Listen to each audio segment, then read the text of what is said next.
Hello बच्चों, अस्सलाम वालेकुम। कैसे हो आप सब? उम्मीद है आप सब ठीक होंगे। मैं भी ठीक हूँ अल्हम्दुलिल्लाह। तो हम सब पढ़ रहे हैं कन्फर्मेशन, और कन्फर्मेशन में आज देखते हैं ब्यूटेन का कितने सारे कन्फर्मर होते हैं। ठीक है, तो ब्यूटेन है, तो ब्यूटेन का वो क्या होता है, CH3, CH2, CH2 and CH3। ठीक है, ये ब्यूटेन है। तो अब कह रहा है कन्फर्मर्स ऑफ ब्यूटेन, ब्यूटेन के कन्फर्मर्स पढ़ रहे हैं, कन्फर्मर या कन्फर्मेशन। तो ये हम कौन सा, दो टाइप का है ना, दो प्रोजेक्शन है, फर्स्ट न्यूमान एंड दूसरा शॉ हॉर्स। ठीक है, तो अब हम इसका कौन सा प्रोजेक्शन बनाएंगे, न्यूमान बनाते हैं। न्यूमान प्रोजेक्शन, ठीक है, किसका, ब्यूटेन का। ब्यूटेन का न्यूमान प्रोजेक्शन बना रहे हैं। तो कह रहा है इसमें क्या होता है, तो कह रहा है इस न्यूमान में फ्रंट कार्बन के पीछे बैक कार्बन होता है, जो हमें दिखता नहीं है, बस उसके एटम्स दिखते हैं, हाइड्रोजन या मिथाइल ग्रुप जो भी उस कार्बन से ऐड होते हैं वो दिखते हैं। लेकिन फ्रंट कार्बन के एटम्स और बैक कार्बन के एटम्स के बीच एंगल अगर 0 होगा तो इसका मतलब वो एक्लेस कन्फर्मर है, और अगर उनके बीच का एंगल फ्रंट कार्बन और बैक कार्बन एटम के जितने सारे एटम्स लगे होंगे, हाइड्रोजन या मिथाइल ग्रुप या जो भी, उसके बीच का एंगल, मतलब वैसे तो इसका डाईहेड्रल एंगल बोलते हैं, उसके बीच का डाईहेड्रल एंगल अगर 60 डिग्री होगा तो वो एस्टेगर्ड कन्फर्मर कहलाएगा। ठीक है, और फिर चलिए बनाते हैं, मतलब फ्रंट कार्बन बैक कार्बन के पीछे छुपा रहता है इसलिए। ठीक है, न्यूमान प्रोजेक्शन में ये होता है। अब बनाते हैं इसका ब्यूटेन का। तो ब्यूटेन का कैसे होगा, देखिए, इस जो ये स्ट्रेट चेन है, तो इसमें से किसको हम फ्रंट कार्बन लेंगे और किसको हम बैक कार्बन एज्यूम करेंगे, कैसे करेंगे। तो कह रहा है कि ये मिथाइल ग्रुप है और ये भी मिथाइल ग्रुप है, और CH2 हम क्या करते हैं, ये फर्स्ट मान लेते हैं, ये सेकंड मान लेते हैं, और ये फर्स्ट वाले को फ्रंट और सेकंड वाले को बैक कार्बन। ठीक है, और जैसे हमने प्रीवियस लेक्चर में देखा था कि इथेन में हमने फ्रंट वाले को डॉट से इंडिकेट किया था और बैक वाले को सर्कल से इंडिकेट किया था। ठीक है ना, तो वो भी इसमें भी वही करने वाले हैं। तो चलिए, तो इसमें क्या करेंगे, उसमें 3 हाइड्रोजन था ना 120 डिग्री के एंगल पे, तो इसमें हम एक हाइड्रोजन की जगह पे मिथाइल ग्रुप लेंगे और दूसरे वाले पे मिथाइल ग्रुप, यानी कि एक कार्बन में एक मिथाइल, दूसरे में दूसरे मिथाइल। ओके,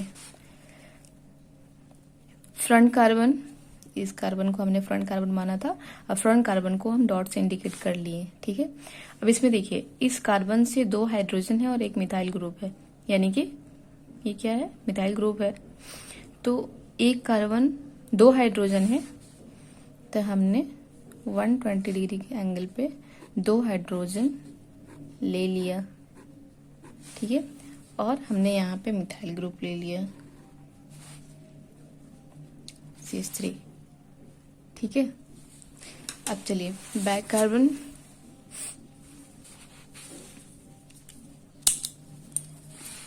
अब बैक कार्बन को किससे इंडिकेट करना है, बैक कार्बन को सर्कल से इंडिकेट करना है। हमने एक सर्कल बना लिया। ठीक है, अब ये सर्कल बना लिया है, तो इसका मिथाइल ग्रुप हमने,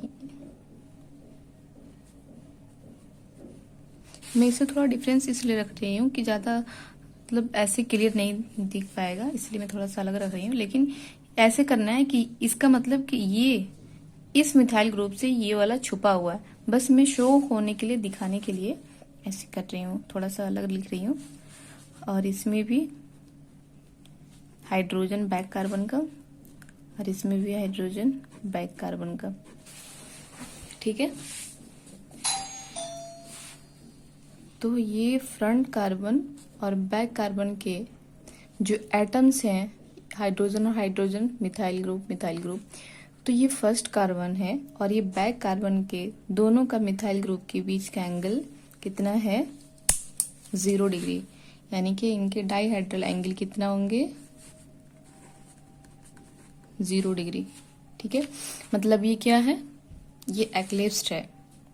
ठीक है, अब देखिए इसमें हमने इथेन में पढ़ा था वो तीनों हाइड्रोजन था।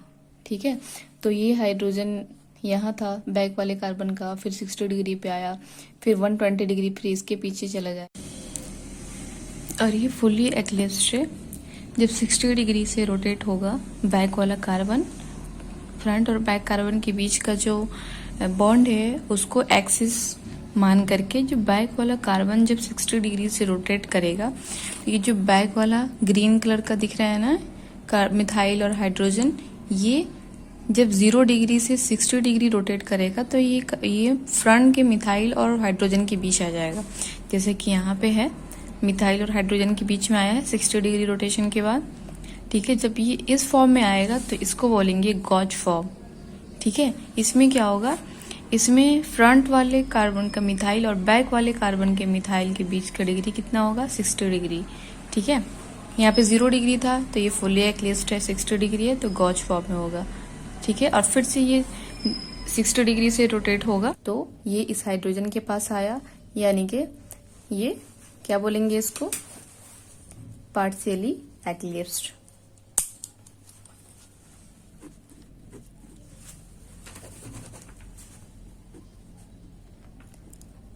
पार्शियली एक्लिप्स्ड। ठीक है, इसमें क्यों? क्योंकि ये हाइड्रोजन और ये मिथाइल ग्रुप के बीच का एंगल कितना है? 0 डिग्री है। ठीक है, अब देखिए, अब ये कह रहा है ये फिर से 60 डिग्री अगर रोटेट करेगा, फिर से अगर 60 डिग्री से रोटेट कराएं तो ये कहाँ आएगा? जो मिथाइल ग्रुप है, फ्रंट कार्बन का मिथाइल ग्रुप है, इस फ्रंट कार्बन के मिथाइल ग्रुप के बिल्कुल अपोजिट साइड में आएगा। ठीक है, जब ये बिल्कुल इसके अपोजिट साइड में आएगा तो ये क्या हो जाएगा? Anti form, anti conformer. तो देखिए, फ्रंट वाले कार्बन को डॉट से इंडिकेट कर दिया, मिथाइल ग्रुप और हाइड्रोजन इंडिकेट कर दिया, मिथाइल ग्रुप एंड हाइड्रोजन। ये 90 डिग्री, मतलब ऐसा लग रहा है कि ये दोनों के बीच का 90 डिग्री एंगल है, बट ये 120 डिग्री है। ठीक है, ये हाइड्रोजन हो गया। अब देखिए, अब बैक कार्बन, और इस बैक कार्बन को अगेन 60 डिग्री से रोटेट कराए हैं तो ये इसके बिल्कुल अपोजिट आया है, फ्रंट कार्बन के मिथाइल ग्रुप के। ठीक है, और ये हाइड्रोजन इसके बीच और दूसरा हाइड्रोजन इनके बीच। ठीक है, यानी कि अब देखिए, अभी इसका नाम क्या हो जाएगा? एंटी। ठीक है, ये हो गया एंटी। ओके, फिर से समझाओ। कह रहे हैं हम पढ़ रहे हैं ब्यूटेन का कन्फर्मर, इथेन का पढ़ लिए, मीथेन का तो होता नहीं है, और प्रोपेन में भी वही करना था, सिर्फ एक हाइड्रोजन को हटा के मिथाइल ग्रुप ऐड कर देंगे और बैक कार्बन पे वैसे ही हाइड्रोजन रहेगा। तो फिर बचा ब्यूटेन। ब्यूटेन का थोड़ा बड़ा था इसलिए मैंने ये बनाया। तो ब्यूटेन का न्यूमैन प्रोजेक्शन पढ़ रहे हैं, तो हमने बीच वाले दोनों कार्बन को, पहले वाले ये सेकंड वाले कार्बन को फ्रंट हमने मान लिया और सेकंड वाले को बैक मान लिया। ठीक है, इसको डॉट से और इसको सर्कल से इंडिकेट कर लिया।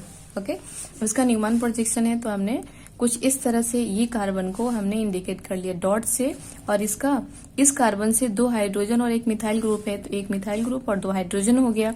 और बैक कार्बन हमने इसको माना है तो इस बैक कार्बन से 2 हाइड्रोजन और दूसरा मिथाइल ग्रुप, ये दूसरा मिथाइल ग्रुप और दोनों हाइड्रोजन हो गया बैक कार्बन का। तो कह रहा है जब ये इस तरह से इसका कुछ फॉर्म दिखेगा तो इन दोनों मिथाइल ग्रुप के बीच का एंगल 0 डिग्री है, यानी कि डाइहेड्रल एंगल 0 डिग्री है, तो ये फुल्ली एक्लिप्स्ड है। और जैसे ही 60 डिग्री से रोटेट होगा तो ये गॉज फॉर्म में आ जाएगा, एंड देन 60 डिग्री से रोटेट करेगा तो ये पार्शियली एक्लिप्स्ड हो जाएगा, एंड देन 60 डिग्री से रोटेट करेगा तो इसका एंटी हो जाएगा। ठीक है। आया समझ में? इसका स्क्रीनशॉट लेना चाहें तो ले लीजिए, ठीक है। और अब देखते हैं इसकी स्टेबिलिटी के बारे में। जैसे हमने स्टेगर्ड और एक्लिप्स के फॉर्म में तो देख लिया ना कि कौन ज्यादा स्टेबल और कौन कम स्टेबल होता है, तो इसकी स्टेबिलिटी के बारे में देखते हैं। तो कह रहे इसमें सबसे ज्यादा स्टेबल होगा एंटी फॉर्म,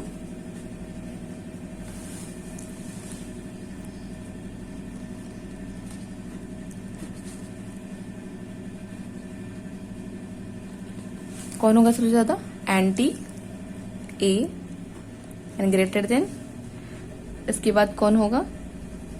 इसके बाद होगा गॉच, ठीक है, जी। एंड देन उसके बाद कौन होगा? Partially eclipsed, P G. And then उसके बाद कौन होगा? फुल्ली एक्लिप्स्ड, ठीक है, एफ ई। ये मैंने क्या पार्शियली एक्लिप्स्ड होगा ना, जी मैंने क्यों लिख दिया?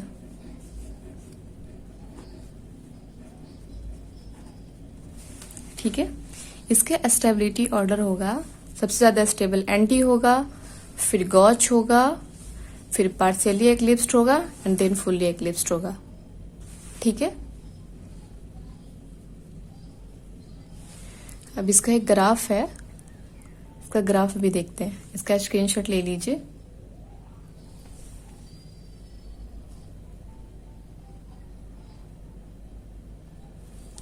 इसका ग्राफ देखते हैं।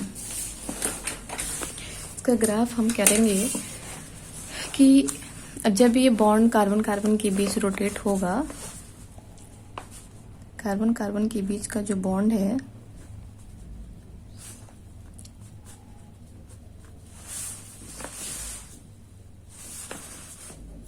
तो ये पोटेंशियल एनर्जी तो चाहिए होता है ना रोटेशन के लिए, तो एनर्जी हो गया, ठीक है। और ये डाइहेड्रल एंगल हो गया, डाइहेड्रल एंगल, और ये पोटेंशियल एनर्जी, ठीक है, 0। अब देखिए, अब हमें किसका किसका निकालना है? Fully एक्लिप्स्ड, गॉच, partially eclipsed and anti, ठीक है। फुली एक्लिप्स्ड एंड देन गॉच, है ना? नहीं, ये स्टेबिलिटी ऑर्डर से करते हैं, ठीक है। सबसे पहले क्या होगा? एंटी होगा। अब देखिए, ये पोटेंशियल एनर्जी और डाइहेड्रल एंगल का जब हम ग्राफ बना रहे हैं तो इसका एनर्जी का ऑर्डर क्या होगा? एनर्जी भी तो चाहिए ना, एनर्जी, इसका एनर्जी का ऑर्डर होगा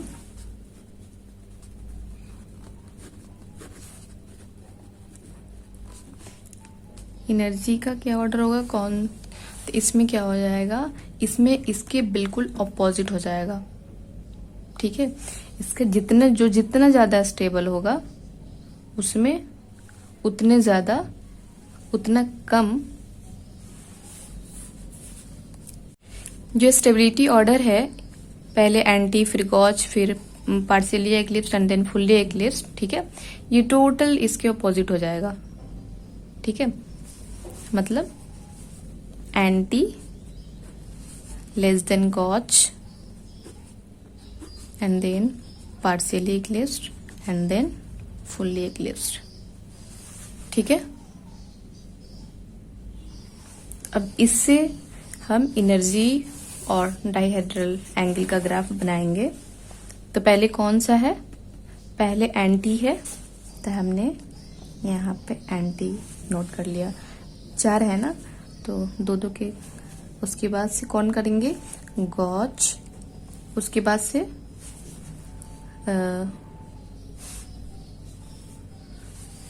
0 डिग्री पे कौन आ रहा है? फुल्ली एक्लिप्स्ड आ रहा है ना, फुल्ली एक्लिप्स्ड एंड देन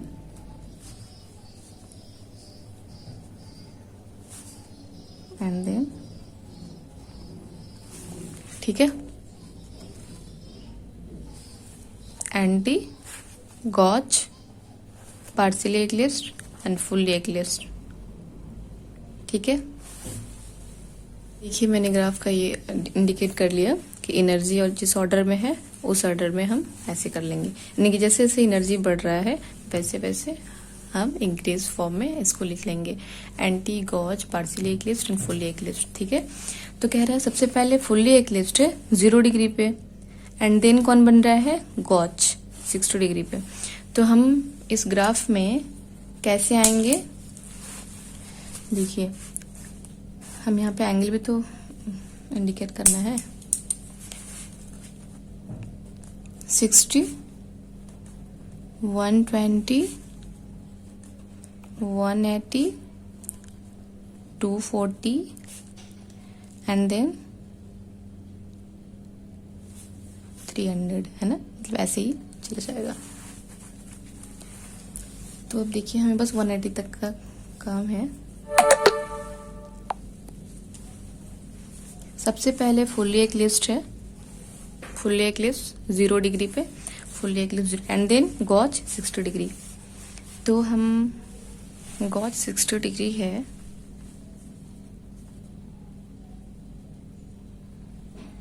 ठीक,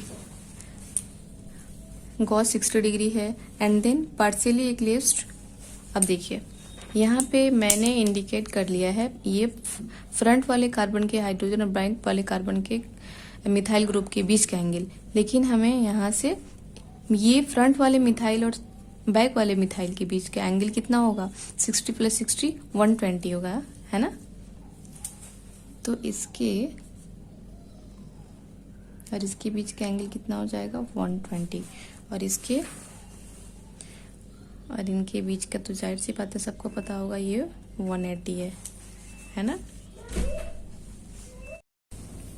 60 डिग्री पे गॉज फॉर्म बन रहा था एंड देन 120 डिग्री पे कौन बन रहा है, 120 पे पार्शियली एक्लिप्स्ड बन रहा है, 120 पे पार्शियली एक्लिप्स्ड बन रहा है। तो 120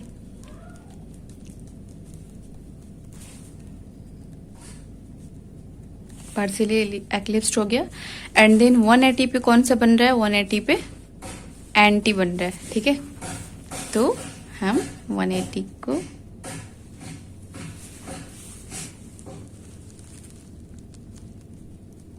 एंटी बन रहा है। ठीक है, अब देखिए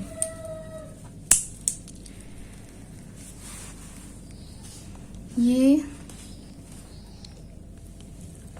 फुल्ली एक्लिप्स्ड से आएगा गॉज पे।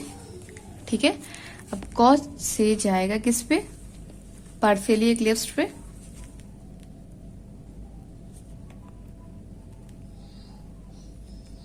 ठीक है, गॉज से पार्शियली एक्लिप्स्ड पे गया, फिर पार्शियली एक्लिप्स्ड से आएगा कहाँ पे, एंटी पे।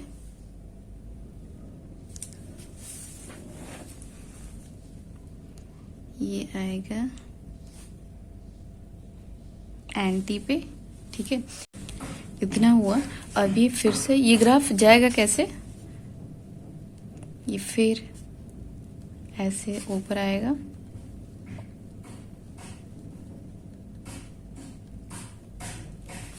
ठीक है, और ये ग्राफ कुछ इस तरह से रेडी हो जाएगा। ठीक है, ये ऐसे ही चलेगा ग्राफ। हमने तो 4 फॉर्म बनाया है, fully eclipsed and then gauche and then partially eclipsed and then anti. ठीक है, अब ये फिर से ऐसे ही ग्राफ आएगा, फिर से आगे चल के ऐसे आएगा, गॉज फुल्ली एक्लिप्स्ड, फिर से गॉज पे आएगा, फिर गॉज से फुल्ली पार्शियली एक्लिप्स्ड, फिर से एंटी। ये ग्राफ ऐसे ही चलता रहेगा। ठीक है।